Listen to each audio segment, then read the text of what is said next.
Hai, saya Bung Ben. Pada kesempatan kali ini, saya akan menjelaskan tentang tata cara pembongkaran BBM atau BBK di SPBU yang baik dan benar, agar proses berjalan dengan lancar dan keselamatan bersama pun terjaga. Langkah yang paling pertama setelah mobil tangki tiba di SPBU adalah memeriksa dokumen atau surat perintah pengiriman atau SPP terlebih dahulu. Jika tidak sesuai, segera laporkan ke SE Pertamina. Apabila sudah sesuai, maka proses pembongkaran dapat dilanjutkan. Sebelum melaksanakan proses pembongkaran, perhatikan aspek HSSE dan pastikan tidak ada sumber panas yang dapat memicu timbulnya api, baik dari mobil tangki ataupun dari sekeliling mobil tangki yang dapat menyebabkan kebakaran. Tempatkan mobil tangki pada posisi yang benar. Sisi muka mobil tangki menghadap pada sisi keluar SPBU dan landasan rata, supaya level BBM di kompartemen mobil tangki rata. Pastikan mobil tangki dalam keadaan aman dalam semua aspek keselamatan. Apabila sudah aman, barulah proses pembongkaran dapat dilaksanakan. Tarik rem tangan, lalu matikan mesin. Biarkan kunci tetap terpasang pada tempatnya. Sopir tetap di belakang kemudi sampai proses pembongkaran selesai. Langkah selanjutnya, pastikan tersedianya ruang kosong di tangki pendam sesuai dengan produk yang akan dibongkar. Dapat dilakukan dengan cara memeriksa lewat sistem ATG atau dengan cara manual, yaitu melakukan dipping tangki pendam menggunakan dipstick. Setelah itu, turunkan APAR 9 kg dan tempatkan pada tempat yang terjangkau. Kemudian, pasang kabel arde dan pastikan terpasang dengan baik dan benar. Buka katup angin yang menghubungkan antara kompresor dengan klep MT untuk MT volume 1. Siapkan alat pengecekan kuantitas, yaitu dipstick, pasta air, dan pasta minyak, dan juga alat pengecekan kualitas, yaitu gelas ukur, hidrometer, dan termometer. Semua alat tersebut merupakan standar dan telah tersertifikasi. Periksa pemasangan dan keutuhan segel bawah dan atas. Cocokkan nomornya dengan surat perintah pengiriman. Jika tidak benar, segera laporkan ke SE Pertamina. Jika benar, putuskan segel dengan cara merobek, tidak boleh digunting. Petugas SPBU akan memeriksa kuantitas BBM dengan menggunakan dipstick. Oleskan bagian ujung bawah dengan pasta air dan pasta minyak pada level ketinggian cairan BBM. Ukur T2 dengan cara masukkan dipstick ke kompartemen MT dengan posisi tegak lurus dan berdekatan pada egg boat. Jika terdapat diskrepensi atau selisih kurang antara level dengan ketinggian egg boat pada buku Tera, maka selisih kurang tersebut dikalikan dengan angka kepekaan yang ada pada buku Tera atau ditambahkan BBM sejenis dengan menggunakan dispenser setelah dikurangi transport loss. Maka dibuatkan nota klaim dengan format baku. Apabila terdapat selisih lebih, maka BBM atau BBK tersebut menjadi milik SPBU. Ambil sampel BBM atau BBK lewat keranggang. Masukkan sampel BBM yang diambil dari kompartemen mobil tangki ke gelas ukur, ukuran 1 liter atau 1000 cc. Lalu, masukkan hidrometer dan termometer ke dalam gelas ukur. Kemudian, catat angka yang ditunjukkan pada hidrometer sebagai SG dan pada termometer sebagai temperatur. Konversikan SG dan temperatur ke liter standar atau 15 derajat Celcius dengan menggunakan tabel 53 pada buku ASTM dan cocokkan dengan surat jalan. Bila ada diskrepensi di atas 0,005, segera laporkan ke SE Pertamina dan apabila sudah sesuai, maka proses pembongkaran dapat dilanjutkan. Setelah pemeriksaan kualitas selesai, maka masukkan sampel BBM tersebut ke dalam botol sampel lalu disegel. Simpan sampel tersebut sampai adanya pengiriman BBM selanjutnya.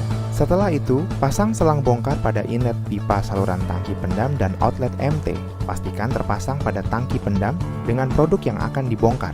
Dan jangan sampai salah bongkar. Lakukan pembongkaran dengan membuka keranggan perlahan-lahan. Selesai pembongkaran, pastikan BBM tersalur seluruhnya ke tangki pendam dengan cara mengecek dan memastikan kompartemen mobil tangki kosong. Tutup kerangan dan lepaskan selang bongkar. Tutup dombak pengisian, lepaskan kabel arde, dan letakkan APAR 9 kg ke tempat semula. Pihak SPBU akan mengisi form checklist dan bersama-sama AMT menandatangani form tersebut. Pembongkaran telah selesai dan pihak SPBU dipersilakan untuk melakukan kembali penjualan.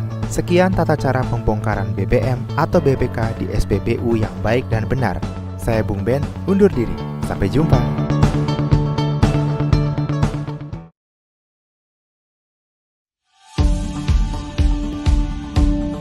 Hai Sobat AMT dimanapun Anda berada.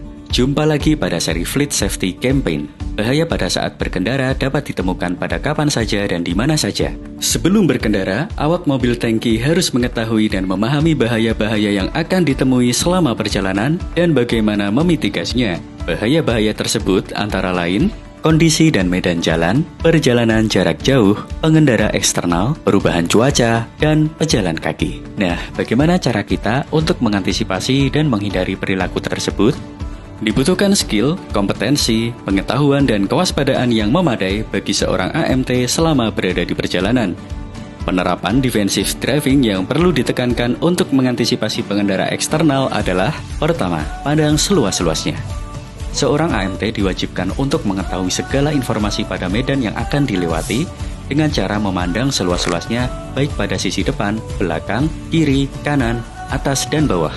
Jaga jarak aman dan hindari berada pada posisi yang terlalu dekat dengan kendaraan di depan guna mendapatkan informasi medan yang lebih luas jika Anda berada pada sisi yang aman. Informasi yang diperoleh dalam hal ini adalah terkait dengan mengenali situasi-situasi yang memiliki kemungkinan membahayakan.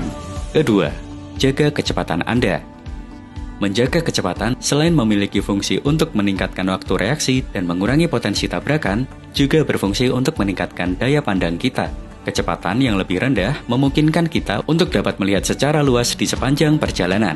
Ketiga, dari informasi bahaya yang kita dapatkan, lakukan evaluasi cepat tentang apa yang berkemungkinan terjadi.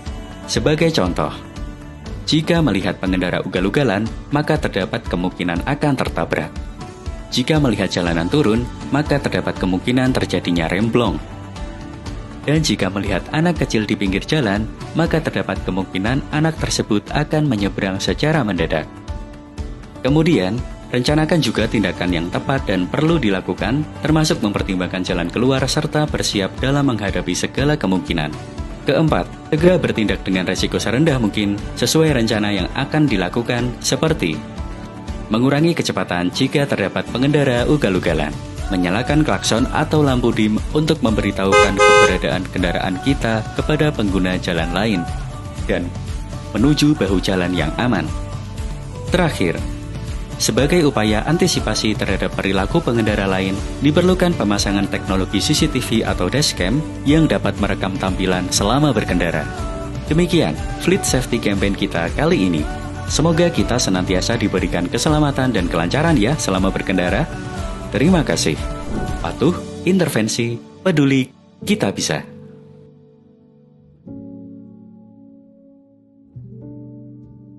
Untuk seri keselamatan berkendara kali ini, kita akan membahas teknik atau prosedur pengereman yang benar, khususnya ketika berada di jalanan turunan panjang atau curam. Beberapa hal yang harus menjadi perhatian terkait urutan proses pengereman adalah sebagai berikut. Sebelum jalan turunan atau ketika akan memulai jalan turunan, sudah melakukan proses engine brake dengan menurunkan persneling gigi ke gigi rendah. Selanjutnya, melakukan proses exhaust brake dengan harapan dapat menurunkan RPM mesin hingga laju perlambatan sudah mulai dirasakan. Hal yang harus dilakukan ketika melakukan proses exhaust brake adalah proses aktivasi dengan menahan handle dan tidak melakukan tarik-tekan handle serta atur RPM hingga tetap pada garis putih dan tidak sampai di garis merah atau 2000 sampai 3000 RPM. Apabila exhaust brake atau rem gas buang belum mampu menahan RPM pada 2000 sampai 3000 RPM, gunakan service brake atau rem utama dengan menginjak pedal hingga RPM kembali menuju ke garis putih atau 2000 sampai 3000 RPM. Apabila telah kembali ke garis putih, lepas pedal service brake atau rem utama dan aktifkan kembali exhaust brake. Kesimpulannya, agar lebih mudah mengingat proses urutan pengereman, lakukan metode GAR atau gigi, angin, rem. 1. Gigi, engine brake, turunin gigi persneling ke gigi rendah. 2. Angin, exhaust brake, turunin RPM mesin dengan penutup katup buang dengan angin. 3. Rem, service brake, injak pedal rem. Jadi rekan-rekan, ingat proses pengereman, maka ingat GAR, gigi, angin, rem, dan lakukan urutan prosesnya secara benar. Nantikan pesan keselamatan transportasi di seri selanjutnya ya. So, driving safely ya guys!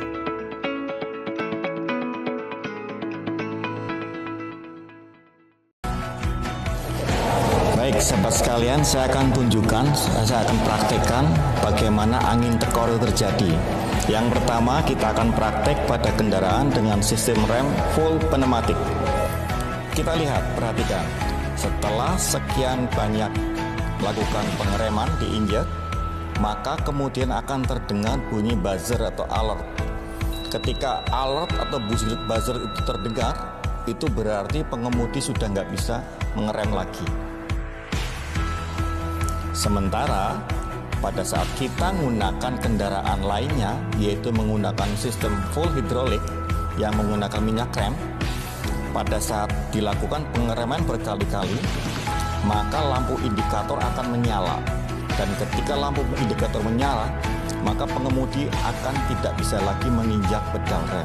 Ini menunjukkan kegagalan pengereman pada sistem pengemudi.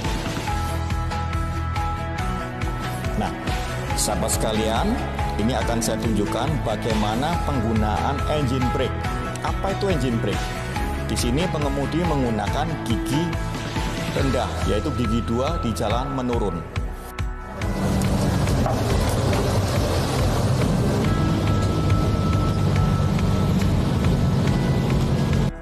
Kemudian apa yang disebut dengan exhaust brake, ya. Pengemudi sering menyebutnya skep. Nah, di sini dipraktekkan bagaimana skep itu bekerja untuk mengurangi putaran roda pada saat melalui jalan menurun. Jadi di sini pengemudi nggak perlu menginjak pedal rem, tapi mesin yang akan menahan putaran roda.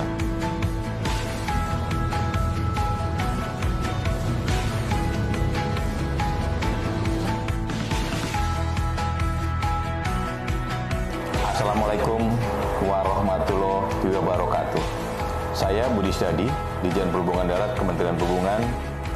Bersama ini saya ingin berpesan kepada para pengemudi seluruh Indonesia, terutama para pengemudi kendaraan bus, para pengemudi kendaraan logistik, untuk mencermati dan kemudian mempelajari serta mengikuti saran dari video yang terkait sistem pengereman di kendaraan besar yang ada.